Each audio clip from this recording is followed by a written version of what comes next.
We are living, breathing, and swimming inside an ocean of information.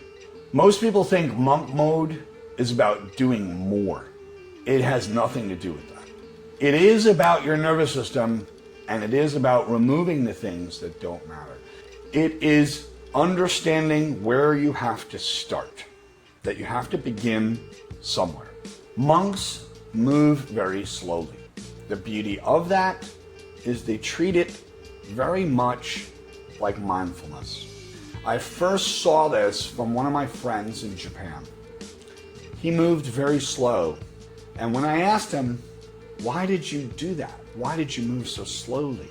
He says, we treat everything like a sharp object. And when he said that to me, that was what monk mode was all about. That discipline of moving slowly, accepting where you are, and going through your tasks from start to finish with no exit. That is where things got interesting.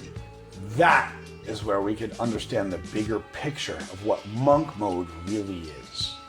A lot of people will think it's about living a monastic life. And when resistance appears, the monk mode begins. But you become what you repeat, you become what you absorb. And monk mode is all about that. It's about being able to identify that what you put into your mind nourishes your mind. What you put into your heart nourishes your heart. Just think about an athlete. Nobody gets stronger just by touching the weight one time. They get stronger by consistently doing it over and over again. It sounds like such a simple thing, but it isn't. It's a practice. It's an understanding that you are unfolding every single day.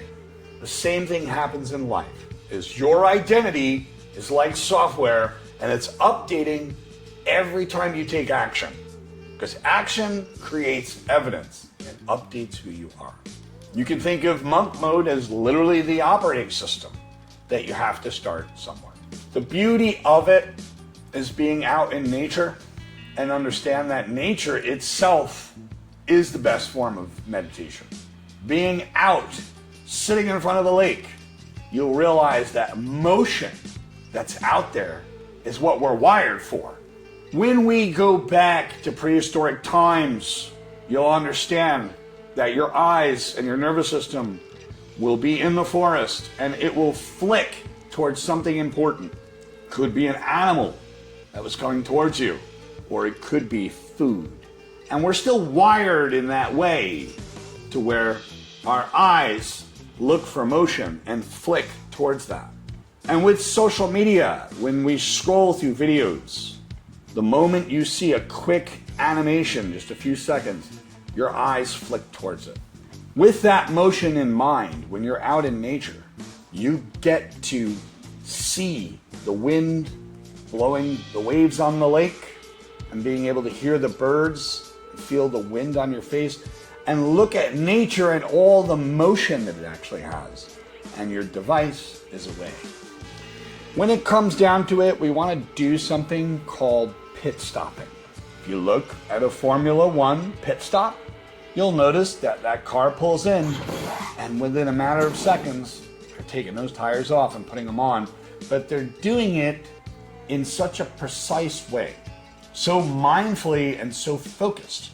The beauty of it is the repetition. So pit stopping would be taking this book, for example, and putting it face down one time, then another. And each time I put it down, I'm pit stopping. I'm practicing that.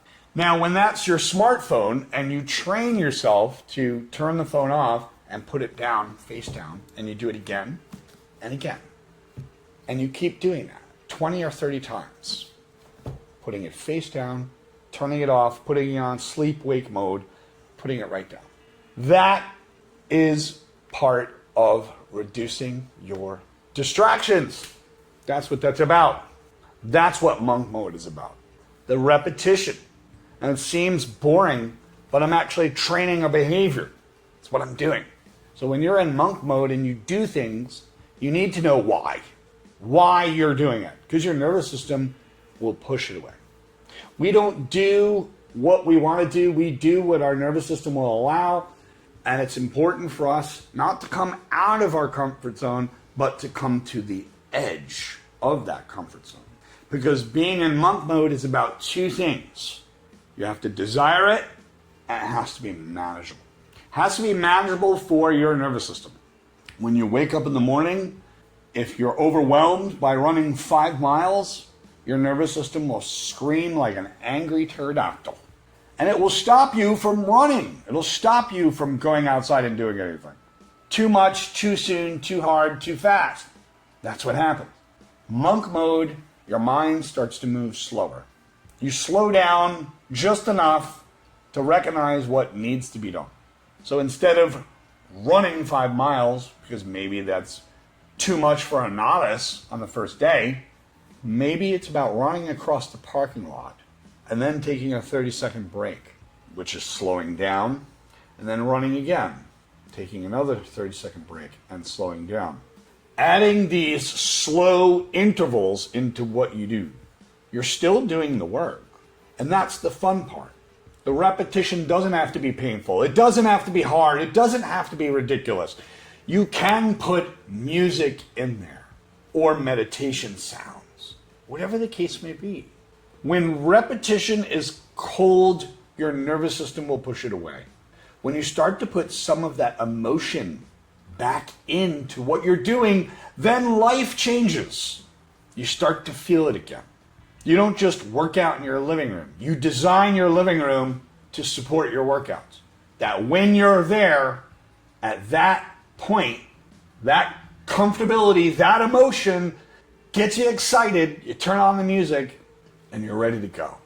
Monk mode is about pausing to recognize what needs to be done. It is about training your nervous system a little bit at a time. I am Mario Leone. Welcome to the Voices of Victory. Don't forget to like, subscribe, and share. Take care.